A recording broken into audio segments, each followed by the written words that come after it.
Bom dia, deputados e deputadas. Havendo número regimental, declaro aberta a 33ª reunião ordinária plenária da 4ª Sessão Legislativa Ordinária da 19ª Legislatura, em 1º de junho de 2022, realizada Recording pelo in sistema... progress. Convido o deputado Zé Queiroz para ocupar a segunda secretaria e proceder à leitura das atas. Bom dia, presidente Antônio Fernando. Bom dia, minha companheira deputada Tereza Leitão. Silvio Costa está aí, né? Dando um temperozinho. Bom dia, Isaltino Nascimento. Vamos em frente. Ata da 32ª reunião plenária ordinária da 4ª Sessão Legislativa Ordinária da 19ª Legislatura, realizada em 31 de maio de 1922, aliás, 2022, há 100 anos antes, pelo sistema de deliberação remota. Presidência do deputado Antônio Fernando. O presidente abre a reunião e designa os deputados João Paulo José Queiroz para a primeira e segunda secretarias, respectivamente. As atas das reuniões plenárias dos dias 24 e 26 de maio do corrente ano são lidas, submetidas à discussão e à votação, aprovadas e enviadas à publicação. O expediente é lido e enviado à publicação. Discussão no pequeno expediente, os deputados José Queiroz, João Paulo e Juntas. No grande expediente, o deputado Coronel Alberto Feitosa é aparteado pela deputada Juntas. Na ordem do dia, são aprovados em segunda discussão os projetos 3016, 3092, 3178, 3297 e 3310. São aprovados em primeira discussão o substitutivo número 1 aos projetos 2648-2021 e 3.262-2022, bem como os projetos número 2469, 2703, 2730, 2759, 2764, 2766, 2774, 2788, 2833, 2843, 2890, 2904, 3025, 3087, 3089, 3119, 3130, 3132, 3169, 3186, 3197, 3202, 3237, 3273, 3275, 3283, 3301, 3402 e 3430.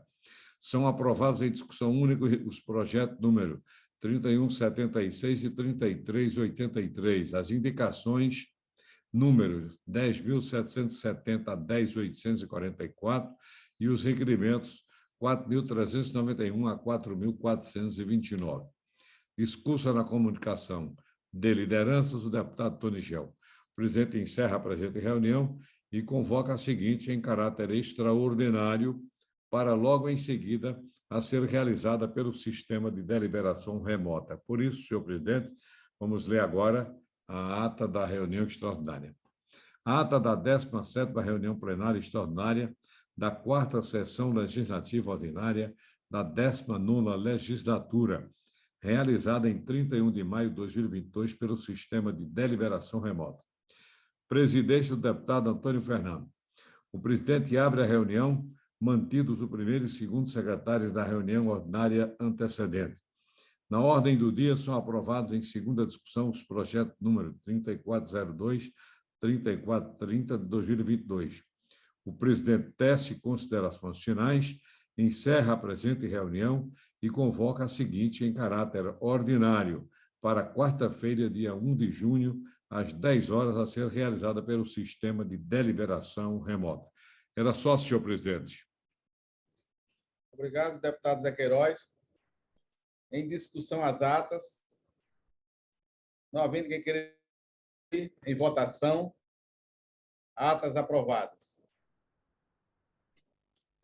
Convido o deputado Tereza Leitão para ocupar a primeira secretaria e proceder à leitura do expediente. Bom dia, senhor presidente, senhores deputados, senhoras deputadas. Deputado Zé Queiroz, Vôner já se manifestou concordando. Isso para nós foi muito bom, viu? Sobre sua observação, sempre muito certeira. Vamos à leitura do expediente do dia 1º de junho de 2022. Pareceres números 9166 a 9173 da Comissão de Redação Final. Ofício número 1556/2002 do Diretor de Orçamento e Finanças da Secretaria de Coordenação Estrutural e Gestão Corporativa do Ministério do Desenvolvimento Regional. Ofício número 0456/2022 da Coordenadora de Filial da Gerência Executiva de Governo Recife e gerente de filial da Gerência Executiva Governo Recife, da Caixa Econômica Federal. Ofício número 9/2022, do gerente regional nos estados de Pernambuco, Paraíba e Alagoas, da Agência Nacional de Telecomunicações, Anatel. Ofício número 120, do diretor-presidente da Pernambuco Participações e Investimentos S.A., PERPARTE, encaminhando a análise do atendimento das metas e resultados na execução do plano de negócios e da estratégia de longo prazo, exercício 2021. Requerimento do deputado Antônio Coelho, solicitando dispensa da presença na reunião plenária do dia de hoje. É esse o expediente, senhor presidente. Obrigado. Obrigado, deputada Tereza Leitão. Vamos dar início ao pequeno expediente. O primeiro orador inscrito é José Queiroz, do PDT. Senhor presidente Antônio Fernando, minha cara deputada Tereza Leitão, meu líder, Isaltino Nascimento, nós tivemos, durante o combate à pandemia, decisões um tanto exigentes do secretário de Estado, André Longo, para salvar vidas. E, em alguns momentos, até incompreendido, porque privava atividades, muitas atividades, principalmente a diversional. Foram 2 anos de sacrifício. Nós não tivemos festas juninas nas grandes cidades, aliás, festa de jeito nenhum. Os limites foram sendo apertados, tudo com o objetivo de salvar vidas. O que seria compreensível, se bem que aquelas pessoas que estavam envolvidas nas atividades não compreendessem, queriam estar fazendo as festas. Damos também razão, porque é como faz circular a riqueza. Mas tudo passou, eu acho que o governador Paulo Câmara pagou o ônus dessas decisões do seu conselho dentro da Secretaria de Saúde do Estado. O governador Paulo Câmara pagou o ônus, porque, na opinião de todos, a palavra final era dele, e, naturalmente, as pessoas lamentavam ter que enfrentar ainda essas paradas nas atividades. Agora nós enfrentamos outro problema, que é na Prefeitura do Recife. Não na Prefeitura, na cidade do Recife, com as cheias, já superamos 106 mortes, o que é profundamente lamentável. Tivemos oportunidade de comentar esse fato aqui ontem, ilustrando com as questões dos problemas das comunidades brasileiras, mas, em meio a tudo isso, teve também uma decisão do prefeito João Campos, decisão de paralisar o São João dos 9 polos de festas programado pela prefeitura. Ora, nós sabemos, eu acompanho pela rede social as atividades do prefeito João Campos, o seu plano de contingência, em meio a isso, a emissão de documentos nos 34 abrigos emergenciais, a ida do prefeito às áreas atingidas, como Coqueiral, Jardim Uchoa, Várzea, etc. Então, é um prefeito em atividade permanente e em cuidados com a população, principalmente atingida pelas cheias. Há que se dar o testemunho desta dedicação diuturna. 5 da manhã ele já estava em atividade, do prefeito João Campos. Mas a proibição gera um desconforto. Por quê?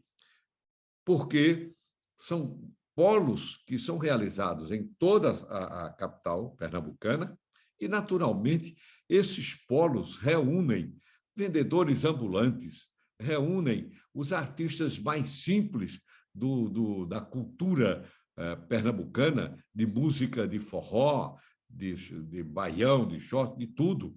E, naturalmente, para cada polo, uma atração maior, etc., etc.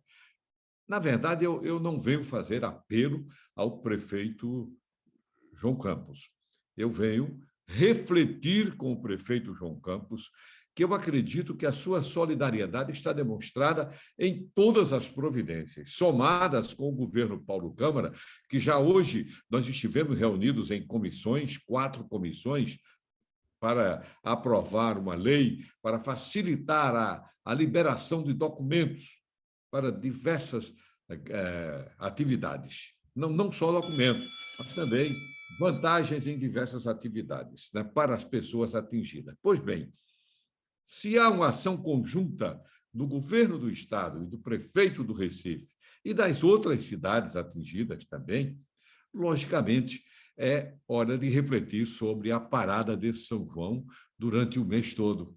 A minha reflexão, como ex-prefeito que fui, não é, João Paulo, é que até o dia 15 dava para a gente dar uma normalizada nessas providências tomadas pelo governo do Estado e pelo prefeito do Recife. Do dia 15 em diante, o prefeito poderia programar as atividades juninas nos polos para os quais estava programado o nosso festejo tradicional. Não faço apelo ao prefeito, deixo à vontade, eu quero apenas emitir uma opinião, porque não encontrei nenhum já compromisso sobre 2 anos seguidos. 2 anos seguidos. Outra coisa que eu queria falar aqui, para terminar, senhor presidente, é que cada banda cadastrada pelo governo do Estado para o São João só tem direito a 3 tocatas. Gostaria de apelar à Fundap para ver se dava para 6 tocatas para essas bandas. Vamos tirar o atraso, né? Até porque tem bandas que são cadastradas, não conseguem preparar a documentação a tempo e fica uma defasagem de não se utilizar essa autorização. Fica também essa abordagem nossa para a Fundap, para que pudesse autorizar 6 bandas em vez de 3 cadastradas, tá certo? Bom, fiz a reflexão pensando no povo. Penso duplamente na solidariedade do poder público, estadual e municipal, com as pessoas atingidas pelas enchentes. Essa solidariedade tem que ser ampla, porque ainda vai demandar muito tempo com o socorro oferecido às pessoas, com residências, com programas populares, etc., etc. Mas fica também, de outro lado, a defesa daqueles mais simples que fazem o São João nos polos de investimento que a Prefeitura programa. Bom dia, senhor presidente. Não tendo mais ninguém inscrito no pequeno expediente, vamos agora para o grande expediente. Está inscrito o deputado João Paulo Lima, do PT. Sou eu agora. Presidente, bom dia. Bom dia, atualiza aqui que eu vou sair. Atualiza aqui, sai aqui, vou sair. Peraí. Não, peraí. Presidente, bom dia. Demais deputadas e deputados, antes de iniciar meu pronunciamento, presidente, eu gostaria de fazer meu registro muito indignado com a atuação do nosso querido companheiro deputado Alberto Feitosa em relação às declarações feitas em plenário ontem em relação à camarada Jô. Acho que a companheira deputada Jô é uma companheira de luta, que vem dos movimentos populares, da luta popular, e eu vi naquele gesto, é lógico, um ataque muito grande, inclusive falando do uso de armas, que a arma não foi feita para ser guardada, foi para ser usada, não é? Numa clara intimidação, a meu ver, a nossa querida deputada. E faço esse registro, porque é muito fácil, muitas vezes, você, na condição de homem armado, utilizar o seu status de militar para intimidar mulheres negras vindas da periferia. Então, queria fazer esse registro e dizer que eu estou totalmente solidário e espero que essa casa, na figura do presidente, tome sérias medidas para que esse tipo de comportamento seja evitado, e não só em relação aos nossos parlamentares, mas em relação à sociedade como toda, não é? Então, quero fazer esse registro de solidariedade à companheira Jo, reafirmando que entendi naquilo ali um ato muito machista, um ato de preconceito contra uma deputada que vem de origem popular, e quando se fala na utilização da arma, se fala claramente, não é? Uma intimidação, até porque não havia nenhuma ameaça em relação ao deputado, nem à sua família, nem à sua condição física, nem a nada, não havia nada. Então, foi um pronunciamento, a meu ver, absurdo, que não tem cabimento na Assembleia Legislativa do Estado de Pernambuco. Dito isso, senhor presidente, fazendo esse registro, toda a solidariedade à deputada Jo Cavalcante, do PSOL, eu vou entrar agora no meu pronunciamento, tá certo? Então, começou ontem a Semana do Meio Ambiente, no momento em que atravessamos um período mais grave da história humana em termos de agressões ao planeta. Aqui em Pernambuco, vivemos na prática o trágico exemplo do aquecimento global. É capaz de provocar e que ainda pode nos causar, em termos meteorológicos, caso providências não sejam tomadas em escala local e mundial. Aqui, a tragédia foi causada por fortes chuvas, somadas à falta de um plano efetivo e permanente para proteger os morros e áreas de risco, e alertas ignorados, qual está hoje publicado no portal da UOL, não é? É uma mensagem bem grande colocando o seguinte, veja bem, aqui a tragédia foi causada pelas fortes chuvas, somadas à falta de um plano efetivo e permanente para proteger moradores de áreas de riscos e alertas ignorados, o que causou mais de 106 mortes até o momento. É o urgentíssimo cumprimento de uma convivência respeitosa com a natureza. Por que tanta pressa? Porque esses desastres naturais vão se repetir. Porque teremos mais mortes e mais sofrimentos se não formos rápidos no planejamento e na ação. Ou ainda mais grave, se ficarmos entre a acomodação e o negacionismo, que é marca de Jair Bolsonaro, notório e inimigo da natureza. Para o físico Paulo Artaxo, professor do Instituto de Física da USP e membro do painel intergovernamental sobre mudanças climáticas, o IPCC, devemos nos preparar para novos eventos extremos, como os do Recife, que também já ocorreram recentemente no sul da Bahia, Minas Gerais, Petrópolis e Paraty. Segundo ele, não se trata de uma questão sobre a possibilidade de temporais semelhantes acontecerem no Brasil. Trata-se de uma certeza, só não se sabe exatamente quando acontecerão de novo. Cartacho, que já trabalhou na NASA e na Universidade de Harvard, e está no Instituto Max Planck de Berlim, estudando as mudanças climáticas, afirmou ao jornal O Globo que a tempestade em nosso estado não foi algo fora da curva. Os eventos climáticos extremos estão aumentando de frequência e intensidade, e isso já era previsto desde o primeiro relatório do IPCC há mais de 25 anos, quando se verificou uma maior quantidade de energia no sistema climático global. O responsável por tais fenômenos é a emissão de combustíveis fósseis, 83%. O desmatamento da floresta, 17%. Cabe ao Brasil, desse processo, reduzir sua emissão de gases de efeito estufa e elevar o desmatamento para zero, conforme o governo se comprometeu na COP26. 26ª Conferência das Nações Unidas sobre as Mudanças Climáticas, em sua meta até 2028, algo que não tem demonstrado que vá cumprir, mesmo porque não tem intenção de fazê-lo, porque seu mandato está chegando ao fim. De acordo com o cientista, o clima mudou em alguns lugares do Brasil e a temperatura média aumentou de 2 a 3 graus.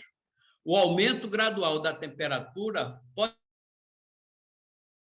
ser visto em qualquer cidade, assim como a forte alteração do perfil de chuva. O Brasil está se tornando cada vez mais seco, com menos participação em alguns lugares e com a ocorrência de chuvas intensas em outras. Para piorar a situação, o Brasil não tem uma política de adaptação às mudanças climáticas e, obviamente, sofremos com vulnerabilidades extremamente importantes. Na opinião de Cartacho, precisamos de um governo que se preocupe com os impactos, principalmente na população de baixa renda, e que esteja atento às mudanças climáticas como um todo.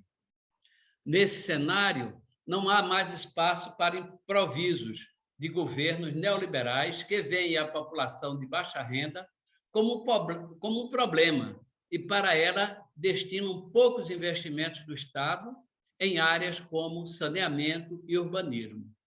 Não há ainda para governos como o de Bolsonaro, que continua a atacar o meio ambiente, como fazia antes da 26ª Conferência Nacional sobre o Clima, realizada o ano passado, que funcionou como um clamor mundial em termos de providências contra a crise climática, mas que, infelizmente, arrefeceu após a deflagração da guerra da Ucrânia, numa situação em que uma tragédia se sobrepõe à outra.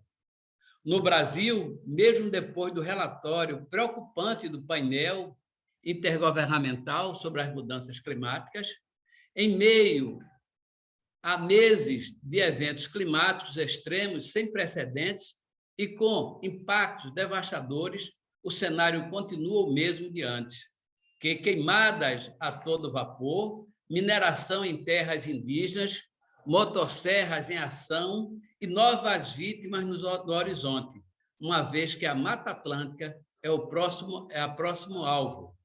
E se levar em conta o projeto que prevê a liberação de suas áreas de preservação para empresas mineradoras, entre outros invasores.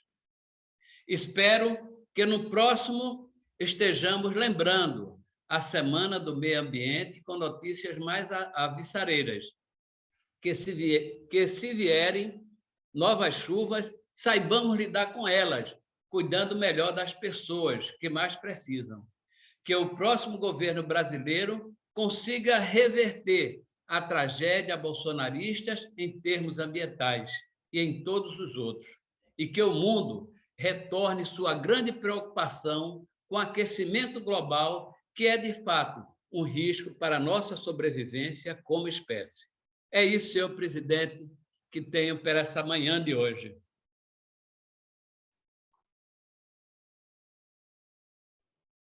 Deputado João Paulo, tem um pedido de aparte da deputada Tereza Leitão. Você aprova?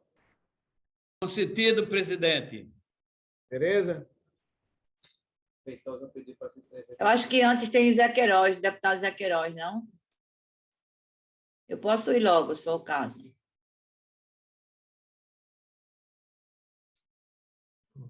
Então, vou logo. Ok. Deputado João Paulo. Deputado João Paulo, muito obrigada pelo aparte. Eu quero me posicionar sobre as duas questões que Vossa Excelência levantou. Primeiro, o que ocorreu ontem na tribuna da Assembleia Legislativa. Eu não pude estar presente, eu estava em viagem, passei o dia fora, mas assisti o vídeo, assisti os comentários e os posicionamentos que ultrapassaram o Estado de Pernambuco. Nós vimos posicionamentos sobre a agressão feita à deputada Jo Cavalcante de parlamentares, de instituições de outros estados. Eu recebi também pedidos de envio do vídeo e já enviei para instituições sociais daqui do estado, deputada Jo, instituições que tratam de direitos humanos. E eu destaco, deputado João Paulo, que não é a primeira vez. É sobre isso que a casa precisa se posicionar. Não tem aquele poema? Entraram no meu jardim e olharam as flores. Depois entraram e tiraram a pétala. Depois entraram e acabaram o jardim todo. Se a casa não toma uma posição, e há tempo que já devia ter tomado, não apenas sobre essa questão do deputado Coronel Feitosa, mas de outras situações, nós ficamos expostos. E quando um parlamentar toma uma atitude positiva, é bom para a casa toda. Todo mundo se beneficia de uma atitude positiva, porque é a casa de Joaquim Nabuco, é a Assembleia Legislativa, é o Poder Legislativo que está tomando uma atitude tão positiva, algumas até dignas de premiações. Todo mundo fica feliz. Mas quando um parlamentar chega ao extremo de fazer apologia do uso de armas, e esse deputado já o fez por 2 vezes, ainda mais se dirigindo a uma parlamentar igual a ele, quer queira, quer não.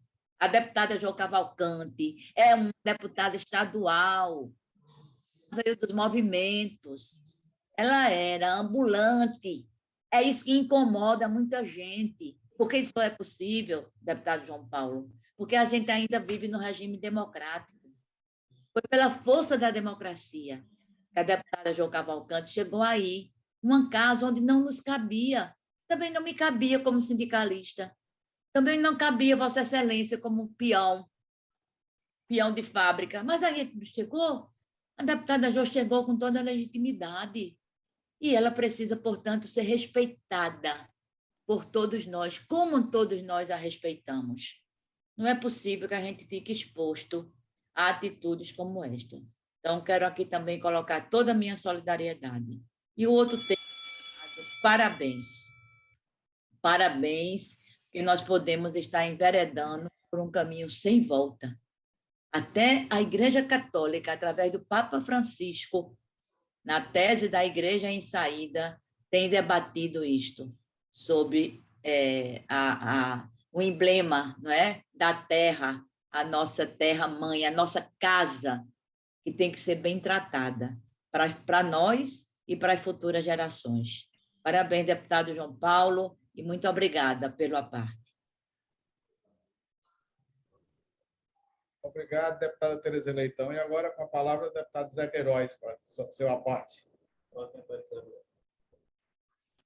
Deputado João Paulo, minha querida deputada Tereza Leitão, evidentemente que esta casa precisa se manifestar desta forma em solidariedade à deputada Jo. Se for o caso, até partir de Vossa Excelência como mulher, poderia ser de qualquer um documentozinho para todos nós assinarmos dessa solidariedade à deputada Jo, para ela sentir o conforto dos seus companheiros de parlamento, aqueles que quiserem assinar, os que não quiserem assinar, não assinam. Mas eu tenho certeza que a maioria absoluta vai se solidarizar com a deputada Jo. Primeiro, porque é parlamentar, acima de tudo. Segundo, pelas condições que Vossa Excelência falou, da sua origem, da sua simplicidade e do direito que ela tem de mulher de exercer este papel. Mas eu quero me manifestar sobre o assunto, dizendo que, para mim, é assim, algo surpreendente, sabe, deputado Antônio Fernando? Porque parece que as pessoas ainda não se colocaram no século XXI. Se bem que nos Estados Unidos há uma luta agora contra o armamento, uma luta grande. O Canadá já tomou seríssimas decisões depois do acontecer nos Estados Unidos. Então, vejam, para que serve a palavra? Para que serve a razão? Para que se estabelece o diálogo entre as pessoas?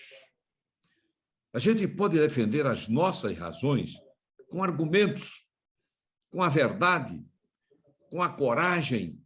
E coragem não quer dizer arma na mão, não. É preciso que se compreenda o papel do ser humano hoje. E não vai ser dizendo que tem uma arma que é para usar, que a pessoa pode se qualificar dentro de um parlamento para um debate. Paciência. Eu acredito que está na hora do coronel Alberto Feitosa olhar, revisar esse procedimento. Não cabe. É antincivilizado no parlamento. Se é em qualquer parte, no parlamento principalmente. Nós que falamos, exaltamos a figura de Joaquim Nabuco. Paciência, né? Eu acredito que, como a deputada Tereza disse, meu caro João Paulo, é preciso refletir um pouco sobre o acontecido para que o pior não aconteça, né? Eu não vou dizer bravata, etc. Não vou.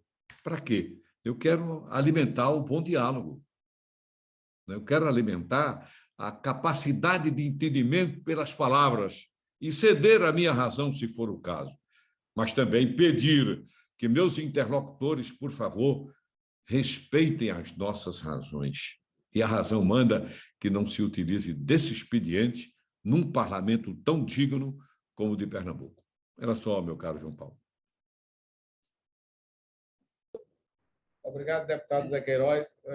Então, aí o deputado Tonigel também, para seu à parte, Tonigel.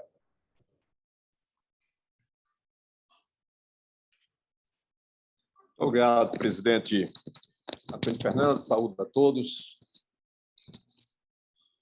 Saúdo as deputadas Tereza Leitão e Jô, representante do coletivo Juntas, aos que nos assistem pela TV Alep, pelas redes sociais. Houve uma época em que, nesta casa, na Assembleia Legislativa, havia um clima que era difícil, em cada reunião plenária, se saber o que poderia acontecer, se a reunião terminaria em paz ou não. Aquela época ficou lá atrás. Eu estou aqui já concluindo meu 3º mandato e posso dizer que a convivência nesta casa tem sido a melhor possível, tem muita paz. Eu chego a dizer que talvez não haja parâmetro em nenhuma outra casa legislativa dos 25 estados e mais o Distrito Federal para a convivência saudável que há nesta Assembleia Legislativa do Estado de Pernambuco. É de um relacionamento muito bom. Portanto, o clima belicoso não interessa a ninguém. Esse clima belicoso não é saudável. Então, é um apelo que eu faço como companheiro de todos, me relaciono bem com os 48 digníssimos pares desta casa, 49 comigo, né? Mas eu convivo com 48 pares, alguns que passaram temporariamente porque assumiram como suplentes, com eles também minha convivência excelente. Nunca tive problemas com nenhum. É possível que num debate uma coisa, uma palavra mal colocada, um argumento menos feliz, tenha chateado um pouco e tal, mas nada que não pudesse ser corrigido com um pedido de desculpas, né? E um esquecimento rápido, né? Porque às vezes você está na tribuna, você coloca de uma forma e é mal compreendido e tal, especialmente no improviso. Mas aqui é um apelo que eu faço, né? Esse clima não é favorável para esta casa, que representa um povo de tradições libertárias, um povo muito respeitado justamente por essas tradições, um Estado que nunca se curvou, a não ser para agradecer, a não ser para agradecer. Nós somos um povo que nos orgulhamos dos nossos antepassados, que servem de exemplos para nós. Ainda há pouco o deputado José Queiroz citou Joaquim Nabuco, há tantos outros nomes. Joaquim Nabuco, muito grande, muito grande. Há tantos outros nomes, né? Nessa linha aí, a gente pode citar José Mariana, a gente pode citar Frei Caneca, a gente pode citar João Alfredo, a gente pode citar outros, né, no campo da literatura, os literatos Álvaro Lins, Austrezésimo de Ataíde, tantos outros, né, políticos de muito destaque, e respeitadíssimos. Nós citaríamos vários aqui que nos orgulham, que foram exemplos para nós. Nós não podemos caminhar por onde algumas assembleias estão caminhando e que posicionamentos servem de chacota dos noticiários nacionais. Assembleia de São Paulo, por exemplo, um estado como São Paulo, e chacotas nos noticiários por conta de comportamentos bizarros. E outras assembleias por aí. Não é o caso de Pernambuco, graças a Deus, nem nós podemos ser, nem devemos, tá? Em respeito à memória, né, de grandes nomes que tiveram assento nesta casa, e que fizeram a história de Pernambuco. Então, é um apelo que eu faço, né? Moderação. Aliás, Rousseau, né, que vem lá do iluminismo, disse que deve ser de moderação o espírito do legislador. Deve ser de moderação o espírito do legislador. Porque a democracia é formada pelos desiguais. Não é? Se nós todos fôssemos iguais e pensássemos todos da mesma forma, não seria uma democracia. Ou se fôssemos, pelo menos, forçados a pensar. Porque, às vezes, nós não pensamos, mas somos forçados e disfarçamos isso para respeitar um regime totalitário, né? O receio, ter que estar ali e, às vezes, fazer o que não quer, não pensa daquela forma, não concorda com aquilo e é obrigado a fazer daquela forma, porque é um regime totalitário. Não é o nosso caso. Nós devemos agradecer primeiro a Deus, não é? E aqueles que nos antecederam, que lutaram tanto para que nós pudéssemos ter uma tribuna livre, que pudéssemos expressar nossos pensamentos, nossas palavras, né? O que nós votar da maneira como nós entendemos que devemos votar, sem censura. São valores que nós devemos preservar. Portanto, ninguém ganha. Essa é a guerra do perde-perde. A guerra do perde-perde, né? De gladiar-se na tribuna não é recomendável. Olha, são companheiros e companheiras que eu tenho maior carinho, maior respeito. Tá? Por isso que eu faço este apelo aqui. Convivência da melhor qualidade. Boa convivência e respeito para com os diferentes. É assim o regime democrático. Portanto, era essa observação que eu queria fazer. E a outra, nesta parte, né, um pouquinho longo, meu querido João Paulo, mas eu não poderia deixar de falar da questão ambiental, né, foco do discurso de Vossa Excelência, dizer que cada vez mais, né, o planeta caminha, né, para situações mais complicadas por conta das ações antrópicas, ou seja, as ações do homem. As catástrofes que acontecem naturalmente, a natureza toma conta de ali resolver e tal, mas os homens, com as suas ações, não é, impensadas, com as suas atuações impensadas, não é, tem provocado problemas seríssimos em vários lugares do planeta. E aí as chuvas são desequilibradas,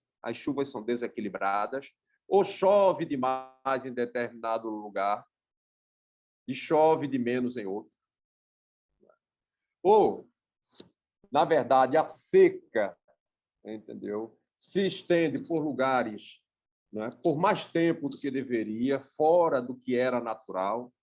São essas mudanças climáticas que têm alterado realmente as situações em várias regiões. Uma cidade como a cidade do Recife, que está no radar realmente das preocupações de quem cuida dessa área, assim como outras, né, Florianópolis, Rio de Janeiro. Estou citando essas três aqui no Brasil, mas são outras, né, que, infelizmente, haverão de sofrer muito por conta dessas mudanças climáticas provocadas pelo desmatamento desnecessário, pela ganância, por tudo isso e outras coisas mais. O degelo lá no polo, e, enfim, a camada de ozônio. É preciso ter cuidado com tudo isso. Um abraço, meu querido João Paulo, obrigado pela oportunidade do aparto. Espero com esse aparte, ter sido compreendido, respeitando os meus colegas, mas fazendo um apelo. O clima belicoso nesta casa é um clima de perde-perde. Ninguém ganha, mas a casa perde sim. E muito. Muito obrigado. Presidente, então eu incorporo plenamente os três apartes, parte da querida futura senadora deputada Tereza Leitão, do querido deputado Tony Gel, do querido amigo deputado Zé Queiroz. Espero que nós tenhamos cada vez mais um ambiente democrático, respeitoso, que nós possamos não ter no companheiro eleito e legitimado pelo povo de Pernambuco, utilizar pela falta de argumentos, utilizar o que foi comum na ação de Genivaldo, de respeito aos pobres, a utilização da força, que mesmo Jô, sendo a deputada, ela representa o povo pobre, como eu e a companheira deputada Tereza e outros aqui representam, mas aqui nós somos todos iguais, e que essa casa tome as medidas que forem necessárias para coibir esse tipo de tentativa de intimidação, porque ninguém vai se intimidar aqui, não. Não vamos nos intimidar. Isso é uma casa democrática, nós estamos em pleno período democrático. Período da ditadura, a utilização da arma, a tortura, as ameaças, isso foi em outro período que o presidente da República, Bolsonaro, tenta resgatar, não é? Então, eu encerro aqui, presidente, agradecendo os apartes que enriquecem a minha intervenção, desejando uma boa continuidade aí da reunião. Deputado João Paulo, tem um pedido de aparte do deputado Alberto Feitosa. Presidente, eu vou deixar para que ele fale no tempo dele, porque eu não estou disposto a ouvir aquele tipo de intervenção que a deputada Jô recebeu no seu pronunciamento, não, entendeu? Então, por isso eu não vou dar esse aparte, não vou conceder esse aparte. Ele fala no tempo dele. Eu acho que eu estou contribuindo para a democracia, que é o respeito aos pensamentos, à liberdade de pensamento, mas sem intimidação. É isso, presidente. Dou por encerrado meu pronunciamento no grande expediente e voltarei no tempo de liderança. Obrigado. Deputado Alberto Feitosa, Vossa Excelência foi citado nos pronunciamentos. Gostaria de se inscrever no grande expediente ainda?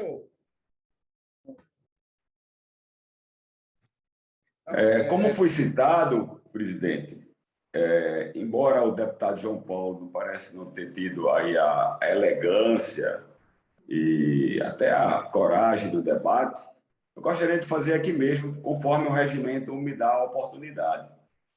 Queria dizer que eu lamento o deputado Tony Gel, o deputado João Paulo, o deputado Zé Queiroz, estavam ontem na sessão, viram o meu diálogo com a deputada Jô Cavalcante e não viram, naquele momento, nada do que foi levantado agora pela deputada Tereza Leitão.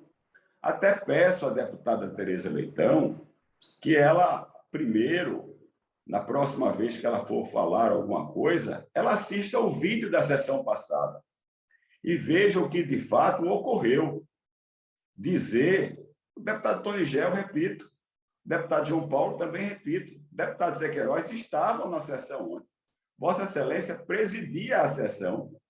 Eu quero saber aonde foi que eu fiz alguma ameaça à deputada Jo Cavalcante. Agora, há uma plataforma, há uma orientação do PSOL em gerar toda hora esse conflito dentro das casas legislativas. O deputado Tonigel lembrou muito bem.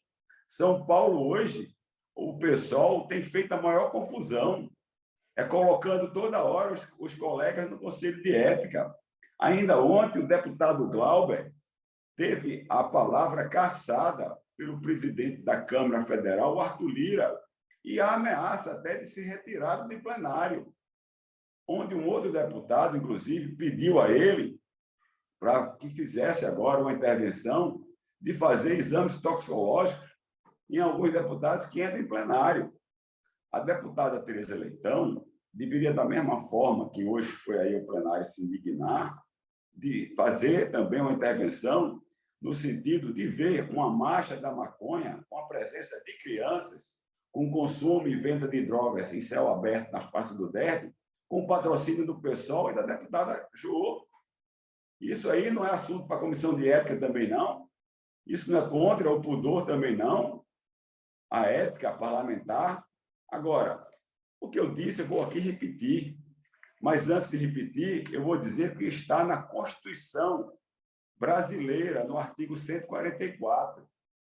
Segurança, abro aspas, segurança pública, dever do Estado, direito e responsabilidade de todos, é exercida para a prevenção da ordem pública e da economidade das pessoas e da cidadania.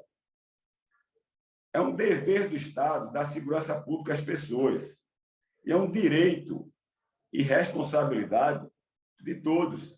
Então, eu tenho o direito de me defender, eu tenho o direito de ter a segurança pública e tenho a responsabilidade de dar também a segurança pública às pessoas que estão ao meu lado, aos meus familiares e ao meu patrimônio. O que eu disse ontem foi isso. A deputada Jo, na sua fala, ela vem de forma agressiva, tergiversando do assunto que estava sendo tratado, e ela disse que eu tenho uma arma guardada no meu gabinete. Eu disse a ela que não, que eu não tenho uma arma guardada no meu gabinete, que eu tenho o direito e porto arma pendurada na minha cintura, e que a arma que eu tenho é para ser usada em minha defesa, quando vir a minha defesa ali correndo risco, a defesa de meus familiares, do meu patrimônio ou de outro, conforme estabelece a Constituição Federal. Eu não fiz nenhuma ameaça à deputada Jo ou a ninguém.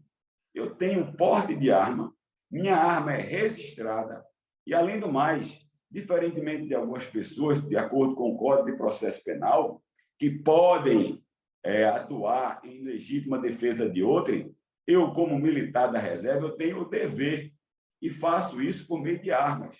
E disse mais a ela que as armas, elas são feitas, não é para matar, não. Elas são feitas para dar garantia às pessoas de sua integridade física. E que as pessoas matam independente de ter arma de fogo. Matam com arma branca, matam com pel, com pedra, com pau e com outras, com veneno. Foi isso que eu disse à deputada Jo. Estou repetindo aqui agora. Se vocês quiserem aí, de forma política, fazer alguma movimentação, eu estou disposto para responder e repetir, até porque está gravado o que eu disse ontem e está gravado o que eu disse agora. Agora, me causa estranheza do deputado Tonigel, que estava ontem lá, podia ter feito alguma demonstração, podia ter pego o telefone, ligado para mim, assim como o deputado João Paulo, ou até mesmo o deputado Tonigel. Mas vejam o vídeo. O que eu disse a ela foi exatamente isso. Obrigado aí por ter cumprido, senhor presidente, o regimento e ter me dado o direito de resposta. Presidente, peço a palavra por ter sido citada pelo deputado Coronel Alberto Feitosa, rapidamente. A palavra do deputado Tonigel, ter sido citado. Senhor presidente, estimado Coronel Alberto Feitosa, amigo, Eu não fiz juízo de valor, justamente eu estava presente, assisti a tudo. Eu não fiz juízo de valor, não condenei Vossa Excelência, nem condenei a deputada Jô. Eu apenas falei do clima belicoso. Clima belicoso que não interessa a ninguém.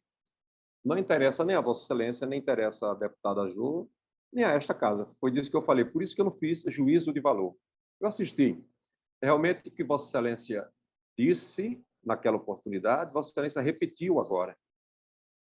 Então, eu não entrei no mérito do que Vossa Excelência falou. Não fiz nenhum juízo de valor. Né? Eu apenas acho que esta casa ela é tão grande, né? Ela é tão respeitada, entendeu? Que este clima não faz jus, não é, à importância da casa de Joaquim Nabuco. Não interessa, não é uma discussão saudável. É disso que eu estou falando, sem entrar no mérito. Nós temos tanto que discutir, nós temos assuntos os mais diversos, importantes, neste momento pelo qual o Estado está passando, não é? Com tantas famílias sofrendo, com mais de uma centena de pessoas mortas e alguns pernambucanos, irmãos nossos desaparecidos ainda. Há muito o que se fazer. Este clima belicoso não nos interessa, não interessa a ninguém. Foi disso que eu falei, mas não fiz nenhum juízo de valor, não fiz nenhuma acusação, apenas eu acho que este clima não nos interessa. Eu acho que eu esclareci, não sei se Vossa Excelência ficou satisfeito, mas eu não fiz nenhum juízo de valor, não condenei Vossa Excelência, nem condenei a deputada Jô. Eu acho que não interessa. Não é só em relação a Vossa Excelência, a deputada Jô, não. Em relação a todos os colegas, esse clima belicoso não nos interessa, não interessa a casa. Esse é o meu pensamento. Né? Eu sei que talvez não agrade a todos, eu não seja compreendido por todos, mas é o que eu penso. Né? E, mais uma vez, eu peço a compreensão de todos de colocar aqui o meu pensamento, como eu respeito o pensamento de todos. Muito obrigado. Obrigado, deputado Tony Gel. Zé Queiroz também foi citado. Com você a palavra, Zé. Deputado Coronel Alberto Feitosa, Vossa Excelência sabe da estima, do apreço que eu lhe tenho. Quando me reportei às palavras de Vossa Excelência, eu fiz, está gravado aí, Vossa Excelência ouviu, para dizer que esta forma de falar numa interlocução não cabe no parlamento. A discrição faz parte da nossa atividade. Quanto mais discretos formos, mais respeito teremos da sociedade. Para que dizer que tem uma arma, que a arma é para matar? É agressivo. Vossa Excelência tem que compreender, refletir. É agressivo. Tem arma para matar. Aí tá bom, faz a ponderação que é para defender a minha família, meu patrimônio. Tudo bem. Mas a pessoa pode também ter a arma para fazer essas coisas sem precisar exibir. E aí eu me permito dizer a Vossa Excelência, eu discordo. Discordo frontalmente porque não cabe no parlamento. Não muda meu apreço a Vossa Excelência, mas peço a Vossa Excelência que reflita com a gente. Não cabe num parlamento um deputado que tem a atuação que Vossa Excelência tem, ligado às armas, tudo, dizer que tem uma arma que usa na cintura e arma não é para guardar, é para matar. Mesmo com as ponderações feitas, não cabe. A descrição ficaria muito melhor para a conduta muito boa e eficiente que Vossa Excelência tem na defesa dos seus pontos de vista. Me desculpe, era isso.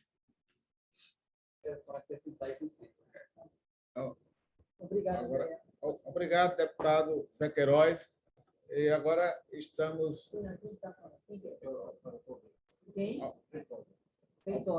Alberto, veja, você foi citado, vamos tentar concluir para começar a ordem do dia. Mais uma vez, eu reporto a fala do deputado Zé Queiroz. Eu não disse que tinha arma para matar, não, deputado. Eu disse exatamente o contrário. Eu disse que a arma não foi feita para matar, mas a arma foi feita para defender. E que as pessoas podiam matar com arma de fogo ou com outros artefatos. Veja lá o áudio, e eu repeti agora. A arma, ela não mata. Quem mata são as pessoas. Veja lá o áudio, deputado. Vossa Excelência estava mexendo no telefone, não, talvez não tenha percebido. Vou repetir o que eu disse ontem e o que eu disse agora. A deputada Jo foi quem falou que eu tinha arma guardada no gabinete. Vamos aos fatos. E eu respondi a ela que não tinha arma guardada no gabinete. Eu tinha o direito de usar arma e que portava a arma na cintura. E que a arma ela não foi feita para matar. A arma foi feita para a pessoa imprimir o seu legítimo direito constitucional de defesa de si e de outro e do seu patrimônio. E isso foi o que foi dito. Agora, está havendo aí uma confusão, tá certo? Por parte de Vossa Excelência. Assista o vídeo ontem, ouça o que eu disse hoje, ficou bem claro. E isso está na Constituição, deputado. Isso, no artigo 144 da Constituição, está bem claro lá. Vou repetir para o senhor, Vossa Excelência. Segurança pública é um dever do Estado. Só que o Estado, muitas vezes, não consegue estar presente em todo momento. Aí ele vai direito e responsabilidade de todos. Então, eu tenho o direito de ter a segurança pública, como também eu tenho a responsabilidade de oferecer a segurança pública para as outras pessoas. O que é considerado segurança pública? É um ato que deve ser exercido para a prevenção da ordem pública, da incolumidade das pessoas e da cidadania. Então, esse é o conceito de segurança pública, deputado. A arma não foi feita para matar, não. A arma foi feita para garantir exatamente isso. E eu, com todos os requisitos legais, no arcabouço jurídico do nosso Estado brasileiro, eu estou habilitado, eu tenho uma arma devidamente comprada e registrada, eu fiz todos os exames necessários para obter o porte de arma e estou com o meu porte de arma devidamente em dia. Foi isso que, de forma geral, eu disse à deputada Jo, depois de ser provocado, onde o assunto não era esse. O assunto que nós tratávamos ontem era exatamente das vítimas das enchentes. Agora, a deputada Jo, talvez por estar devidamente orquestrando, cumprindo uma coisa que tem sido tornada pública a nível nacional, de gerar a confusão no parlamento, e eu concordo plenamente com Vossa Excelência, com o Tony Gel, isso não ganha em nada o parlamento. Agora, eu não posso, deputado, ser provocado e me calar. Não faz parte da minha luta pessoal, não faz parte do meu comportamento pessoal. Eu sou extremamente ordeiro, pacífico, atencioso e até carinhoso com as pessoas e com o meu colega. Agora, se uma vez atacado, eu reajo com equilíbrio e na forma da lei. E tenho muito cuidado com o que eu digo e com o que eu falo e o que eu ajo, como eu ajo. Obrigado, deputado Alberto Feitosa. A deputada Jo Cavalcante pediu para falar, porque alega que foi citada. Jo? Obrigada, senhor presidente. Primeiramente, agradecer aos parlamentares que foram solidários ao que aconteceu aqui nessa casa. Lembrando que o Estado Democrático de Direito faz com que a gente conviva com harmonia, né, principalmente nos parlamentos. A nós das juntas agradecemos toda a solidariedade e aos movimentos sociais que desde ontem têm colocado o que vem acontecendo aqui na casa. E a gente também vê como um posicionamento também da deputada Tereza Leitão, o que esse espaço muitas vezes faz acontecer com nossa presença aqui, né, no parlamento. E nós das juntas estamos muito gratas a todos os posicionamentos do que foi acontecido ontem, e não é a primeira vez que acontece aqui nesse parlamento. Então, a gente vai estar politicamente nos posicionando e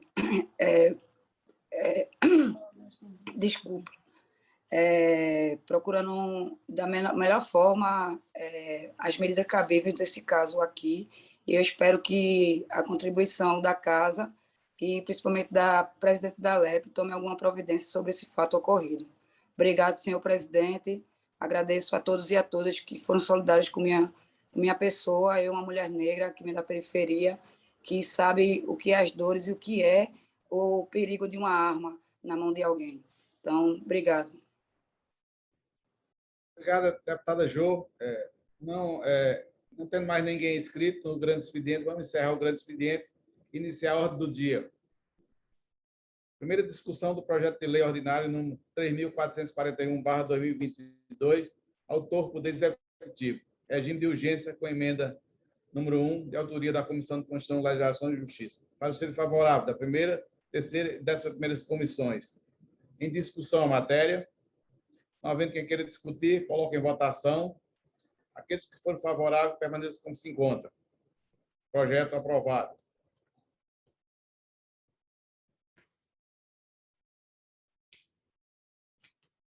Discussão única das indicações de número 10.766 a 10.769, do requerimento de número 4.432, todos de 2022, de diversos autores. Em discussão as matérias. Não havendo quem queira discutir, em votação, proposições aprovadas.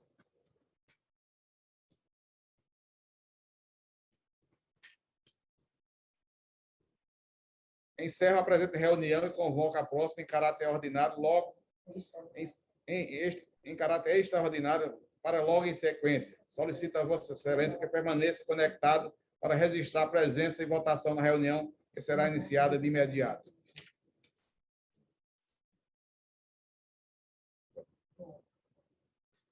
Havendo número regimental, declaro aberta a 18ª reunião extraordinária da 4ª Sessão Legislativa Ordinária da 19ª Legislatura, em 1º de junho de 2022, realizada pelo Sistema de Deliberação Remota. Ordem do dia. Segunda discussão do projeto de lei ordinário número 3.441/2022, autor Poder Executivo. Regime de urgência, com emenda número 1, de autoria da Comissão de Constituição, Legislação e Justiça. Parecer favorável da primeira, segunda, terceira e 11ª comissões. Em discussão a matéria. Não havendo quem queira discutir, coloque em votação. Aqueles que forem favoráveis, permaneçam como se encontram. Projeto aprovado. Encerro a presente reunião e convoco a próxima, em caráter ordinário, para o dia 7 de junho, às 14h30, a ser realizada... Opa. Presidente, eu tinha solicitado o tempo aí de liderança para fazer um breve pronunciamento e Vossa Excelência não me chamou. Posso fazê-lo agora? Veja bem, não apareceu aqui no chat, mas a gente pode fazer. Dá para fazer? Vai ser rápido, presidente, e não vai ser polêmico, não. Ok, mas, presidente, venho hoje, mais uma vez, à tribuna, me solidarizar com a luta dos trabalhadores e trabalhadoras do metrô do Recife, que defende a integridade do sistema como bem público, com qualidade e tarifa social, e se manifestam contra a sua entrega à iniciativa privada. Na última quinta-feira, o sindicato da categoria, o Sindero-PE, decidiu pela suspensão do estado de greve em Assembleia Geral, mas a mobilização continua, pois o propósito de privatizar a empresa não está afastado. O estado de greve foi suspenso depois de que o governo de Pernambuco se comprometeu em não fazer um acordo com o governo federal para a estadualização do sistema, etapa necessária à passagem da estatal à iniciativa privada. Além disso, o governador Paulo Câmara também abriu um diálogo com o Fórum Permanente pela Mobilidade e Defesa do Metrô. O problema agora está nas mãos do governo federal, que mantém interesse em privatizar o metrô, ao mesmo tempo em que promove sua degradação com repasses insuficientes de recursos.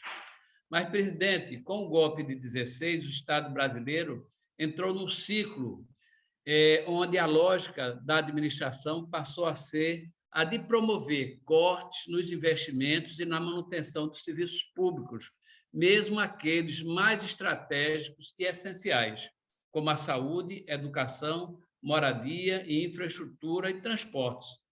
Também retoma as privatizações que tiveram seu auge no governo Fernando Henrique Cardoso, no final do século passado.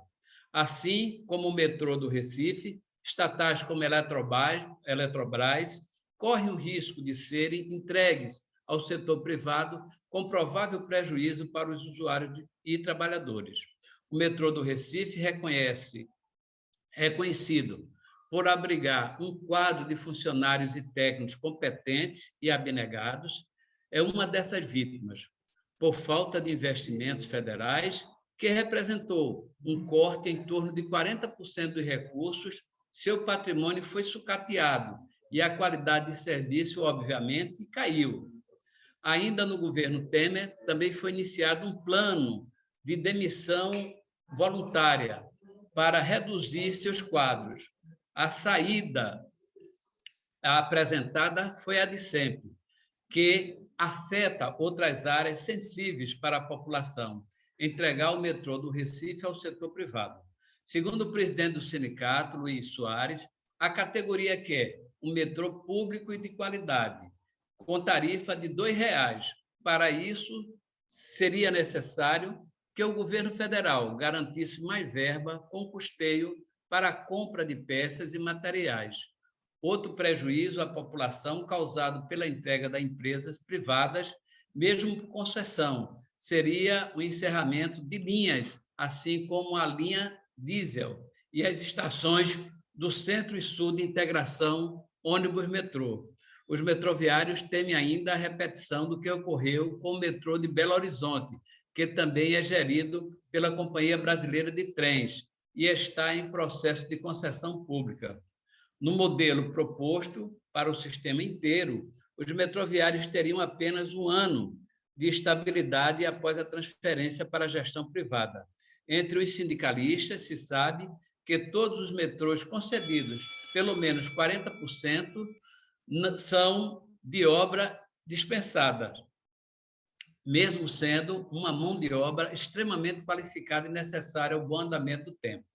Concluindo, presidente, desta tribuna envio o meu total apoio às decisões que os metroviários e o reforço do seu sindicato a mostrar à sociedade, especialmente aos usuários do serviço, que o problema também lhes diz respeito. Tenho convicção de que poderemos ter um metrô público eficiente sem corte de recursos e com tarifas adequadas ao poder aquisitivo das pessoas que dependem do sistema em seu dia a dia. Pode ser que não ocorra no atual governo, ainda com Bolsonaro na presidência, mas tudo pode mudar a partir de janeiro do ano que vem. Por fim, eu finalizo dizendo que o deputado Valdemar Borges me procurou e nós estamos encaminhando a solicitação de uma audiência pública no seio da Comissão de Constituição, Legislação e Justiça.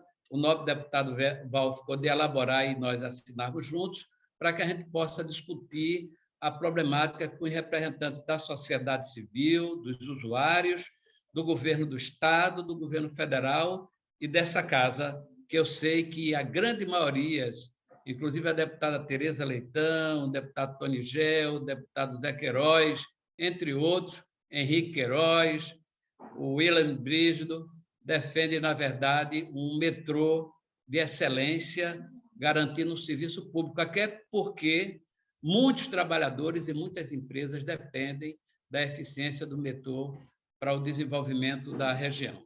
Muito obrigado, presidente, e tenha um bom final de semana. Obrigado, deputado João Paulo. Não tendo mais ninguém inscrito no tempo de liderança, encerro e fazer o encerramento da presente reunião e convoco a próxima em caráter ordinário para o dia 7 de junho, às 14h30, a ser realizada pelo sistema de deliberação remota. Muito obrigado a todos.